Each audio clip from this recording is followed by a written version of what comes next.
Si j'avais su convaincre plus d'esclaves qu'ils en étaient, j'en aurais libéré des milliers d'autres. De toutes les citations d'Harriet Tubman, c'est celle qui m'inspire le plus et que j'aime le plus. Si vous me suivez depuis un certain moment sur Lexi et Coquetterie, que ce soit ici sur YouTube ou même sur mon compte Instagram, vous avez certainement dû déjà vous rendre compte du fait que pour moi la beauté était quelque chose d'assez particulier, que j'y tiens beaucoup parce que je considère que ce n'est pas simplement des attraits physiques, que ce n'est pas simplement un beau visage, ce n'est pas un beau corps, mais c'est aussi et surtout ce que l'on a dans la tête et ce qu'on a dans le cœur. Pour moi, Harriet Tubman fait partie de ces personnes-là qui en ont là et qui en ont là. Sur cette chaîne, je parle beaucoup de beauté, je parle beaucoup de destruction de diktats, je parle beaucoup d'acceptation de soi, mais je parle aussi de femmes inspirantes, de femmes noires. Et à chaque fois, je me demande comment je peux mettre leur expérience, leur histoire au profit de nos réalités actuelles, comment je peux transposer ce qu'elles ont vécu, ce qu'elles ont dit, ce qu'elles ont fait à ma réalité, à notre réalité, et comment je peux capitaliser leur histoire. Et aujourd'hui, j'ai décidé de capitaliser à ma façon l'histoire d'Harriet Tubman. Pour parler de son parcours, on revient tout de suite après le générique.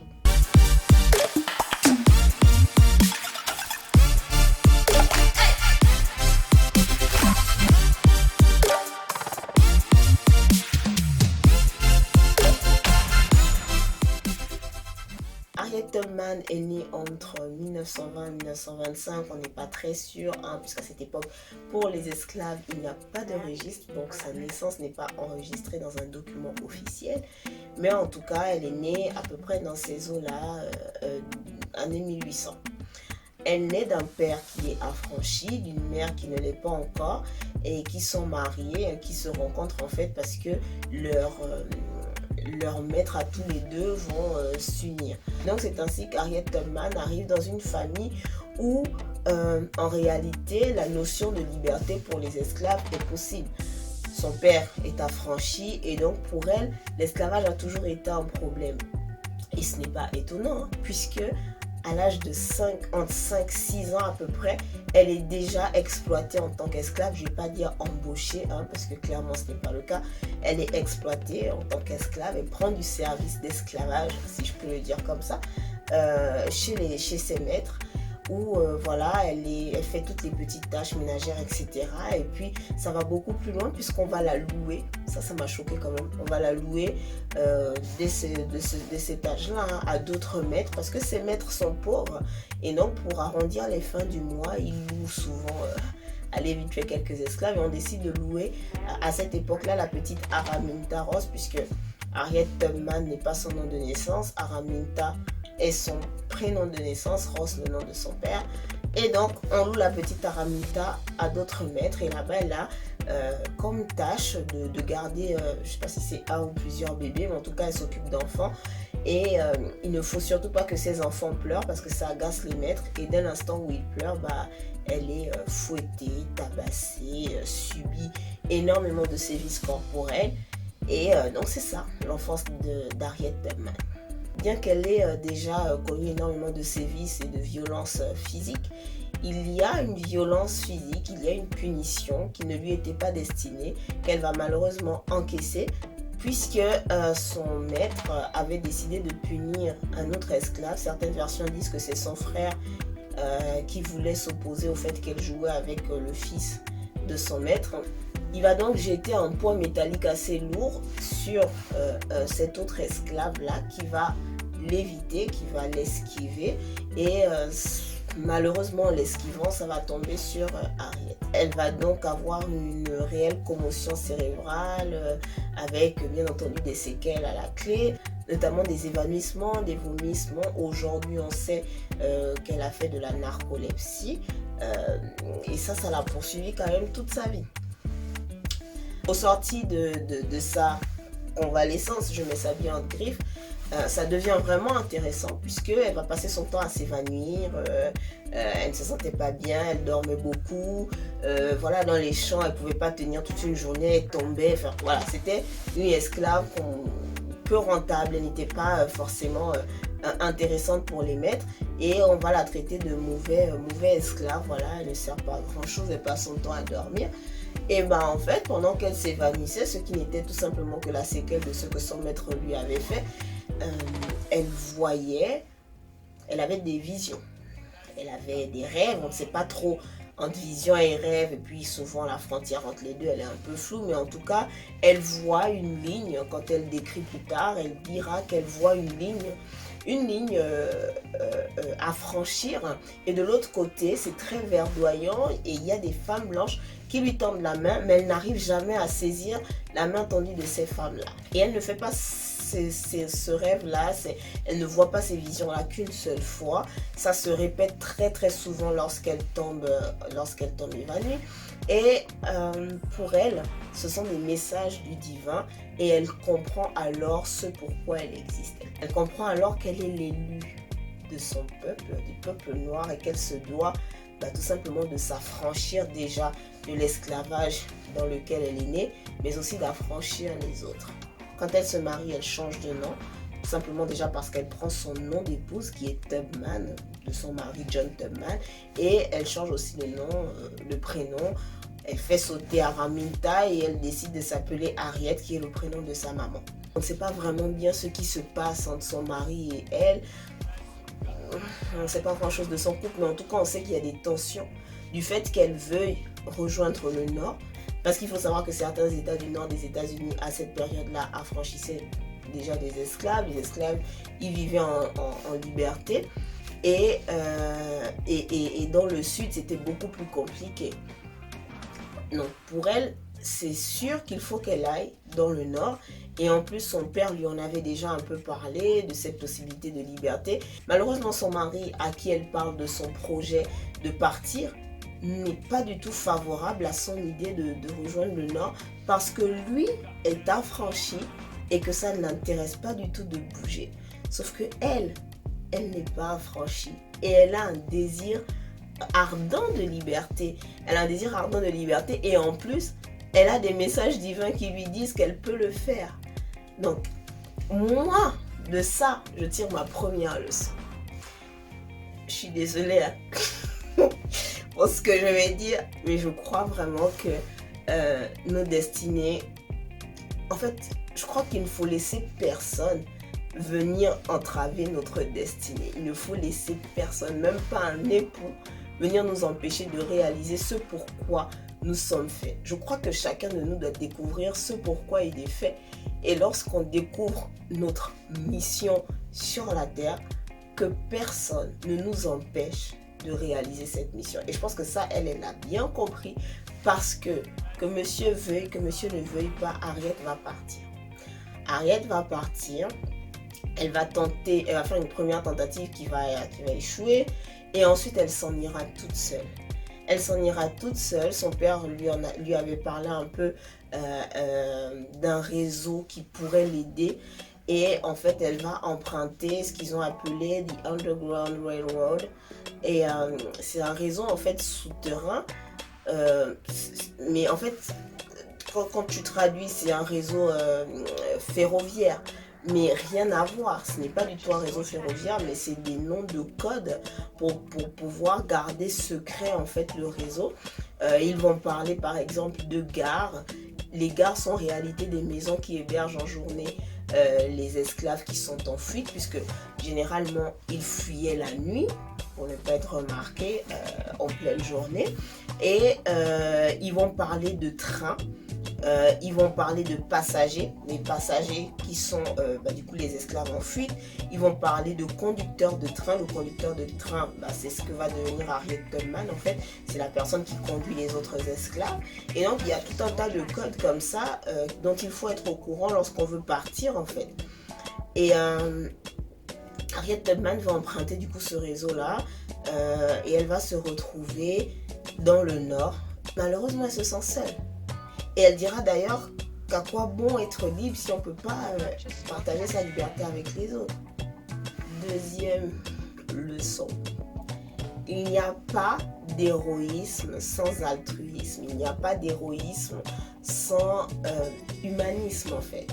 Et ça, je trouve ça vraiment très très beau, parce que quand même, il faut se dire qu'elle est allée au pire. En fait, il faut se dire que quand tu traversais le fameux Underground Railroad, tu étais en danger.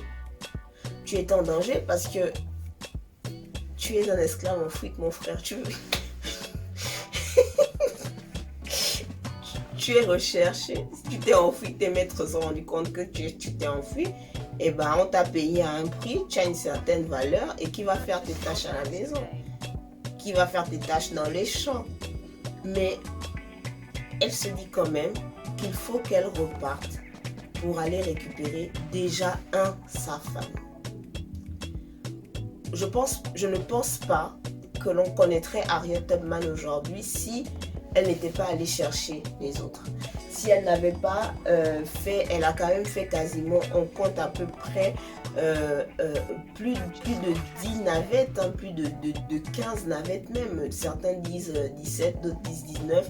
On n'a pas le nombre exact, mais en tout cas une bonne dizaine de navettes pour aller récupérer d'autres esclaves, et on dénombre à peu près 300 esclaves qu'à elle seule elle a libérés, en sachant que le fameux réseau secret a été emprunté par entre 50 000 et 100 000. Bon, les écarts sont gros, mais comme il n'y a pas de registre, on n'a pas les chiffres, mais il y a quand même 50 000 personnes au bas mot qui ont pu quitter les États du Sud pour aller dans les États du Nord et même plus loin au Canada. Parce qu'en 1850, il y a une loi qui va disposer que les maîtres peuvent aller récupérer dans d'autres États qui sont des États abolitionnistes, leurs esclaves qui se sont enfuis. Donc dans n'importe quel État des États-Unis, votre esclave s'est enfui, vous pouvez aller le chercher. Alors qu'au départ, ce n'était pas le cas. Mais comme ils se sont rendus compte qu'il y a de plus en plus d'esclaves qui sont en fuite, et écoutez mes chers amis,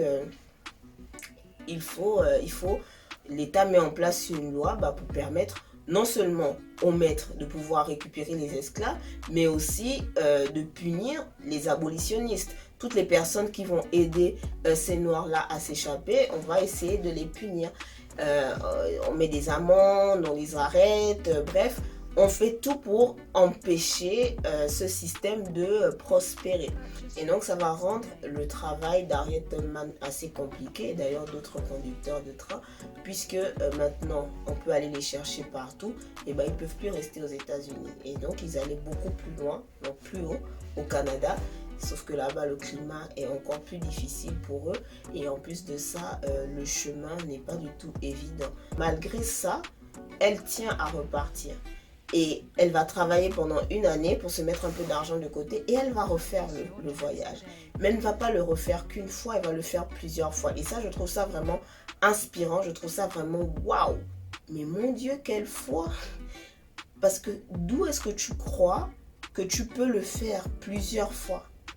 Elle va le faire plusieurs fois, et en fait elle dit qu'elle entendait Dieu la guider pendant ces navettes-là. Une fois elle raconte qu'elle est en train de guider d'autres esclaves, et un chemin qu'elle avait l'habitude de prendre, elle ne va pas le prendre parce qu'elle entend une voix, et elle dit que c'est Dieu qui lui dit en fait ne prends pas ce chemin-là, passe plutôt par l'autre côté.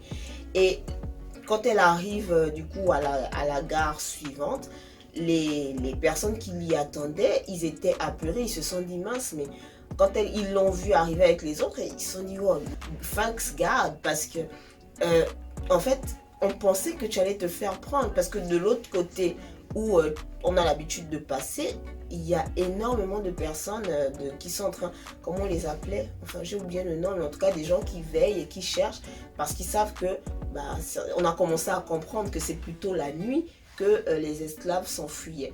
Ce qui est quand même beau à lire, parce que ça je l'ai lu, c'est que tout ça n'aurait pas pu être possible s'il n'y avait pas aussi des Blancs dans l'histoire qui ont permis à ce réseau-là d'exister et de connaître la réussite qu'il a connue. Quand j'essaie de transposer ça à notre réalité, je me dis que, en fait, quand on dit souvent qu'on ne sait pas se soutenir dans la communauté noire, on ne s'entraide pas beaucoup. Et en fait, il y a quelques années, ce n'est peut-être pas facile de transposer ça au contexte hors US, tout tout simplement parce que eux, ils sont dans un autre délire en termes de soutien de communauté, parce qu'ils ont cette histoire commune de l'esclavage, etc. Et je crois quand même que c'est une très belle leçon pour nous, parce que rien ne l'empêchait de rester là-bas et de vivre seule. Le pire, c'est que quand elle est repartie, en se disant qu'elle allait emmener son mari, le gars il était déjà marié avec une autre meuf, quand même, il faut le dire. Une autre chose que j'ai trouvé intéressante dans son histoire, c'est que elle est quand même repartie chercher des personnes qui elles-mêmes n'y croyaient pas forcément, puisque souvent sur le chemin, il y en a qui voulaient repartir. Et il faut savoir que sa tête a été mise à prix. On a mis 40 000 € sur sa tête, donc c'était quand même c'était très alléchant. Et donc ça va lui demander parfois de se déguiser en homme, en courtisane, en paysanne, et en plus elle avait la manie de souvent prendre un bouquin, un journal et tout pour lire pendant les voyages, parce que on savait très bien qu'elle était analphabète. Mais tout ça pour des gens qui parfois n'y croyaient pas eux-mêmes. C'est-à-dire qu'ils venaient, ils étaient en route et tout, et puis finalement ils sont pris de peur et ils se disent non, moi je vais retourner. Mais tu retournes où, frère? Le réseau là il est secret. Quand tu vas repartir là-bas, tu vas nous vendre? Ah bon? Tu crois qu'on va te laisser partir comme ça? Jamais de la vie. Et ce qu'elle faisait, c'est qu'elle avait un pistolet avec elle pour non seulement se protéger des personnes qui auraient pu la choper parce qu'elle savait qu'elle était recherchée, mais aussi pour menacer les personnes qui se disaient en fait non, finalement je ne viens plus, je repars. Parce que c'était mettre en danger la vie de toutes les personnes qui avaient fait le voyage, qui faisaient le voyage avec elle sur l'instant même, mais c'était aussi mettre en péril la liberté de plusieurs autres personnes dans le futur, puisque si on arrivait à démanteler les gares, les conducteurs de train, etc., c'est tout le réseau qui éclatait et impossible de continuer à pouvoir fuir, ou du moins il aurait fallu faire autrement et peut-être que ça aurait été trop long. C'est juste magnifique de se dire qu'il a cette capacité à faire en sorte que même si tu n'y crois plus, et mort, vivant, comme on dit chez moi, tu vas y arriver. En fait, que tu le veuilles ou non, sous la pression ou non, on va y arriver. Tu vas partir et tu seras libre. Et elle le dira très bien après, je n'ai jamais perdu un seul esclave pendant toutes les navettes qu'elle a faites. Et ça aussi, je trouve que c'est une très belle leçon. Vous savez, des fois, on est tellement habitué à vivre dans une espèce de confort qui en réalité ne l'est pas vraiment. C'est des situations parfois très inconfortables, mais on s'y plaît, ça nous correspond super bien parce qu'on est habitué à ça. Et pourtant, on sait très bien qu'on mérite plus, qu'on mérite mieux. Et quand on essaye d'y croire, on se décourage très vite. Et à ce moment-là, on a souvent besoin de personnes qui vont nous aider à nous dire qu'en fait, tu peux le faire. En fait, tu vas y arriver. Et qui sont même parfois capables d'être un peu durs et méchants avec nous pour nous permettre d'y croire nous-mêmes et d'y accéder. Et ça, c'est quelque chose qu'elle a très bien fait avec plusieurs esclaves qu'elle a conduits. Je pourrais m'étaler encore très très longtemps, mais je vais sauter énormément de choses. Et en fait, j'aimerais quand même vous dire que elle nous apprend que parfois, en fait, très souvent, on a des espèces de missions personnelles qui, au final, engagent la survie des autres, engagent le bonheur des autres. Et ça a commencé par juste se libérer elle-même, puis libérer sa famille, puis libérer d'autres personnes. Et ensuite, c'est aller beaucoup plus loin. Harriet est quand même engagée dans la guerre, parce qu'en 61, je pense, la guerre civile va éclater. Elle s'engage dans l'armée, elle va être infirmière, cuisinière, espionne, elle va même diriger un peloton armé et elle va finir par devenir elle-même une abolitionniste, tout simplement. Son parcours est très très intéressant parce qu'elle va finalement participer de manière active à la guerre de sécession, bien entendu pour les États du Nord. Donc je crois que vous connaissez la suite, c'est plié, la guerre est terminée, ils ont gagné, les États du Nord gagnent, etc. Le Nord gagne, etc. Dans le Sud, les gens sont affranchis. Mais pour Harriet Tubman, ça ne s'arrête pas là. Et en fait, au fur et à mesure qu'elle passe à une autre étape de son cheminement personnel, il y a une nouvelle étape qui s'ouvre et qui lui paraît tout simplement normale. Peut-être que les Noirs sont désormais libres, peut-être que l'esclavage est aboli, mais il y a un problème. Le problème, c'est que pour elle, il faut faire changer les choses de manière politique. Elle s'engage en fait dans un combat pour le droit des femmes au vote. À ce moment de son histoire, ça devient super enrichissant parce que elle ne se bat pas que pour le droit des femmes noires. Et il y a une abolitionniste blanche, du coup, une certaine Bradford, qui va écrire en 69 un bouquin sur elle, qui va lui donner une aura assez particulière aux États-Unis et qui va faire résonner sa voix beaucoup plus fort. Et pour moi, ça c'est vraiment un super beau message. Je suis très consciente du fait que les femmes noires et les femmes blanches n'ont pas forcément toujours les mêmes problèmes. Parce que, voilà, il y a déjà des problèmes liés simplement au fait que vous soyez de sexe féminin. Mais quand vous êtes noir, je crois qu'il y a des problèmes qui se rajoutent en plus. Mais qu'à cela ne tienne, là, les deux se sont alliés parce qu'elles ne pouvaient pas voter. L'une avait un message, l'autre avait comme des haut-parleurs. Et en fait, elle lui a prêté ses haut-parleurs pour que son message porte beaucoup plus loin. Parce que de toutes les manières, la cause les servait à toutes les deux. Et je trouve ça très très beau. Elle n'aura malheureusement pas vu le droit des femmes au vote. Petit clin d'œil du ciel, alors qu'Harriet Tubman meurt en 1913, Rosa Parks naît la même année. C'est pas génialissime ça. C'est ce que je voulais vous dire. J'espère que cette vidéo vous aura plu. N'hésitez pas à la commenter, à la partager, à faire découvrir Harriet Tubman à des personnes qui ne la connaissent peut-être pas. N'hésitez pas à me dire en commentaire ce que vous en avez pensé, si vous avez des choses à rajouter. Si vous connaissez un pan de son histoire dont je n'ai pas parlé et que vous voulez partager avec nous, n'hésitez pas à nous en parler en commentaire. Et puis voilà, à très bientôt pour une autre vidéo. Ciao, bye bye.